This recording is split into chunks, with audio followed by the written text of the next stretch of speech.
Hi everybody, Rad Mom here, and welcome back to the garden where we do feminism from a materialist perspective.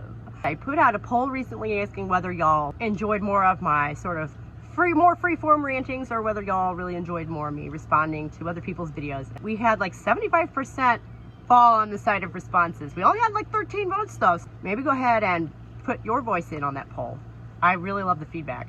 I'm not ignoring you guys, but I had to address this today because it's been haunting me ever since I read it a couple of days ago on Twitter, of course, but it's actually from Harper's Bazaar. I think a lot of us probably saw either this article or this clip from this article making the rounds, and it was very frustrating to me actually because I managed to sneak past the paywall somehow and get to read this article. And she makes, actually her name is Charlotte Shane, and she makes a pretty strong point actually about the right to not be pregnant, which is a pretty strong conceptualization of that, I think. And maybe if we'd been working from that angle all along, we would not be where we are now. The final sentence in the article is, every person has the right to not be pregnant. That's funny because I'm pretty sure about 50% of the population doesn't need that right. They have no need of that right.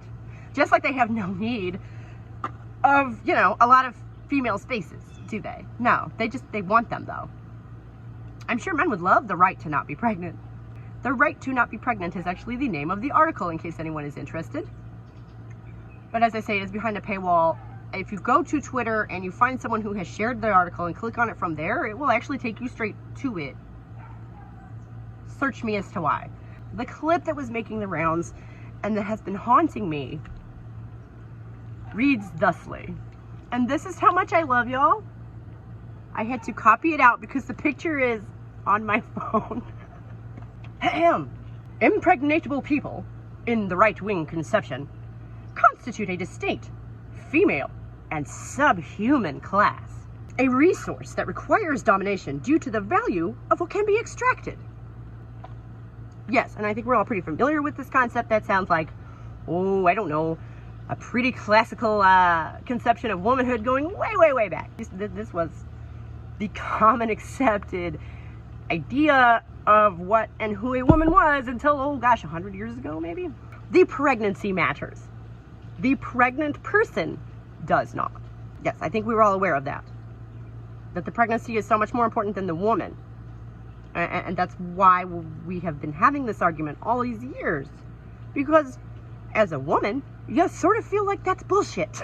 Coding all impregnatable people as women is also essential to the right-wing project. I'm sorry. Are all impregnatable people not female? Isn't that what female means? I think it's King Critical has a fantastic way of saying it, that your physiology is centered around the creation of large gametes, right? Yeah, that's what female is. Impregnatable people are female, are women. Oh, but apparently coding all impregnatable people as women is part of the right-wing project. And this is the part that has been haunting me. Women are a right-wing conspiracy?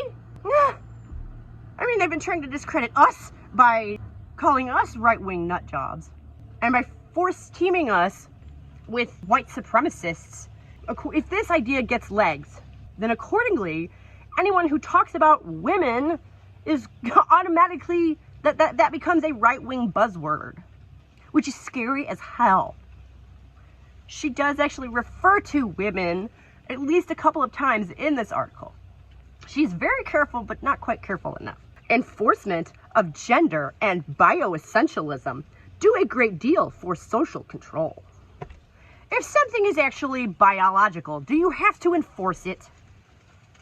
I feel like you don't.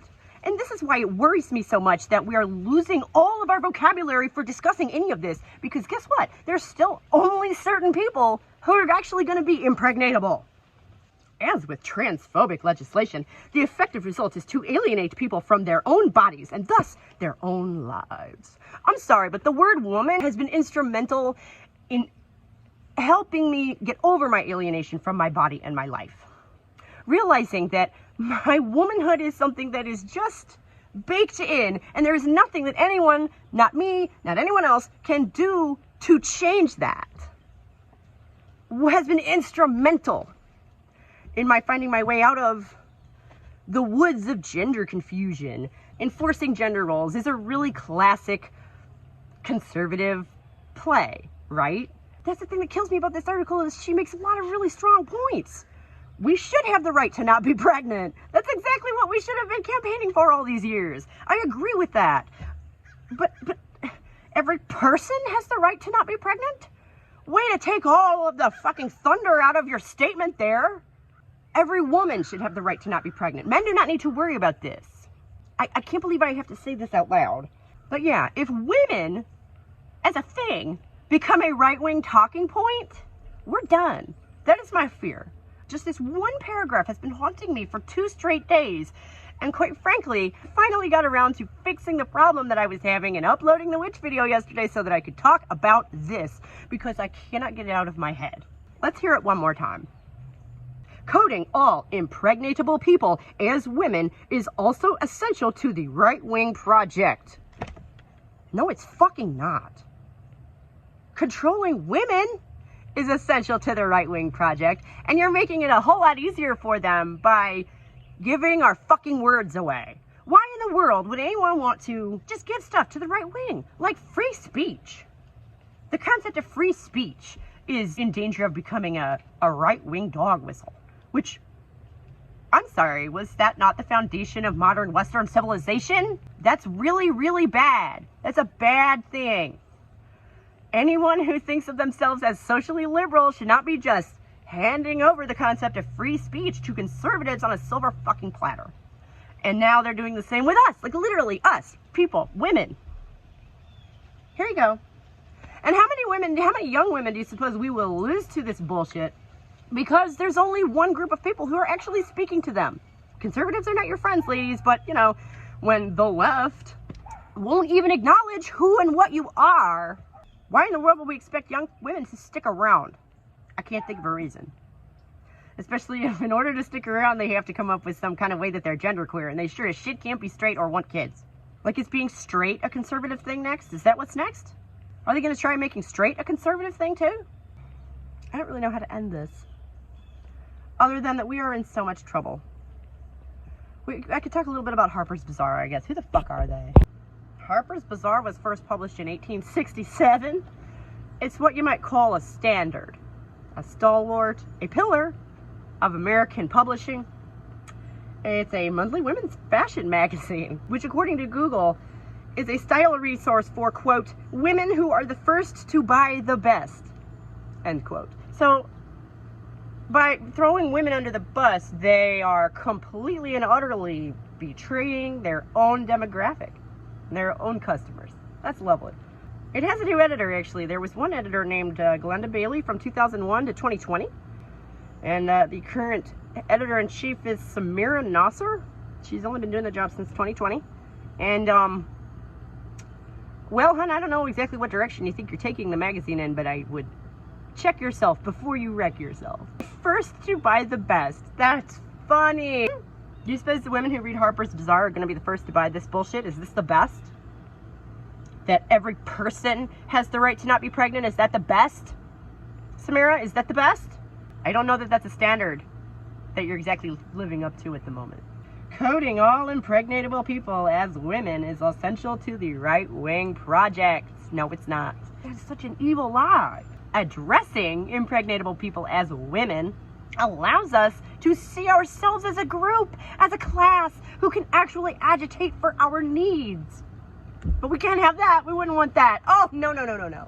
Okay, see, if we lose the word woman, fuck the word feminism. I know there are a couple people who've given up on that one. I'm not ready to give up on that one yet. I'm not ready to give up on any of them because words mean things and they are important. And I'm going to continue using them whether they like it or not. I am a feminist and I am a woman.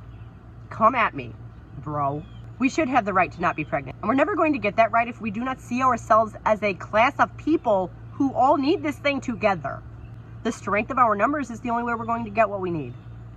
We have to work together. And we're not going to be able to if we can't even identify each other or ourselves as members of this group.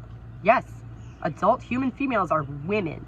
If Charlotte Shane has a bunch of baggage attached to the word woman in her mind, then maybe she needs to unpack that and address it. please stop projecting your internalized misogyny onto everyone else. It is not our responsibility to deal with it for you. Mwah. Thanks. Thank you so much for joining me today out here in the garden, where we do feminism from a materialist perspective. Because there's only one half of the planet who can get pregnant, right? Promise a fun response video next time. Thank you so much for joining me, and I will see y'all later. Bye.